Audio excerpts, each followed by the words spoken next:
ओम श्री गणेशाय नमः। कार्तिक महात्मा 14वां अध्याय। हे राजन, इस प्रकार उसको धर्मपूर्वक राज्य करते देखकर देवता क्षुब्ध हो गए। उन्होंने देवादिदेव भगवान शंकर का मन में स्मरण करना प्रारंभ कर दिया। कितने ही प्रकार से स्तुति की। तब भक्तों की कामना पूरी करने वाले शंकर जी ने नारद जी को बुलाकर देव कार्य करने की इच्छा से उनको देवपुरी भेजा। शंकर भक्त नारद भगवान शंकर की आज्ञा से देवपुरी में गए। इंद्र आदि सभी देवता व्याकुल हो शीघ्रता से उठकर श्री नारद जी की स्तुति करने लगे। उत्कंठा भरी दृष्टि से सबने नारद जी की ओर देखा। अपने सब दुखों को कहकर उन्हें नाश करने की प्रार्थना की।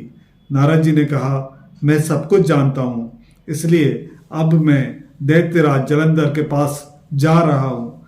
ऐसा कह देवताओं को आश्वासन देकर श्री नारद जी जलंधर की सभा में आए। जलंधर ने नारद जी के चरणों की पूजा कर हंसते हुए कहा, हे ब्राह्मण, कहिए आप कहाँ से आ रहे हैं और कहाँ कहाँ पर आपने क्या क्या देखा, यहाँ कैसे आए हैं? मेरे योग्य जो सेवा हो उसके लिए मुझे आज्ञा दीजिए।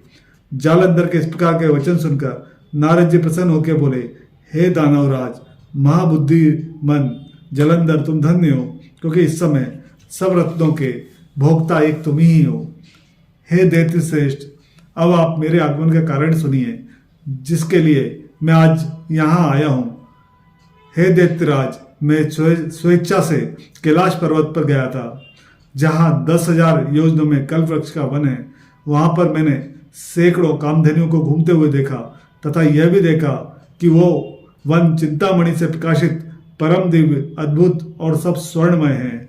ये देखकर मुझे बड़ा आश्चर्य हुआ कि इनके समान समृद्धिशाली त्रिलोक में कोई है या नहीं।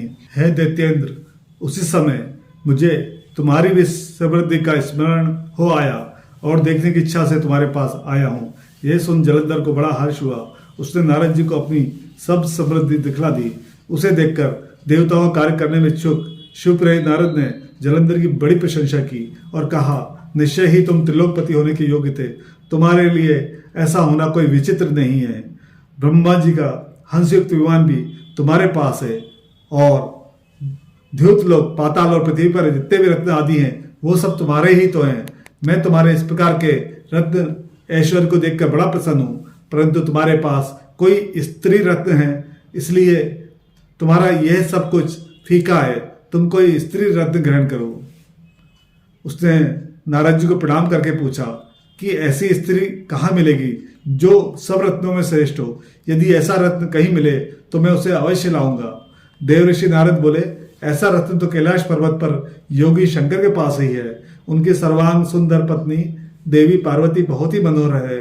उनके समान सुंदरी मैंने आज तक नहीं देखी है। उनके इस रत्न की महिमा तीनों लोकों में कहीं पर भी नहीं है। तभी तो परम विरक्त आत्माराम शंकर भी उनके वश में हो गए। देव ऋषि नारद उस दैत्य से ऐसा कह अन्य कार्य करने की इच्छा से आकाश मार्ग से चले गए। जय मां ताप्ती।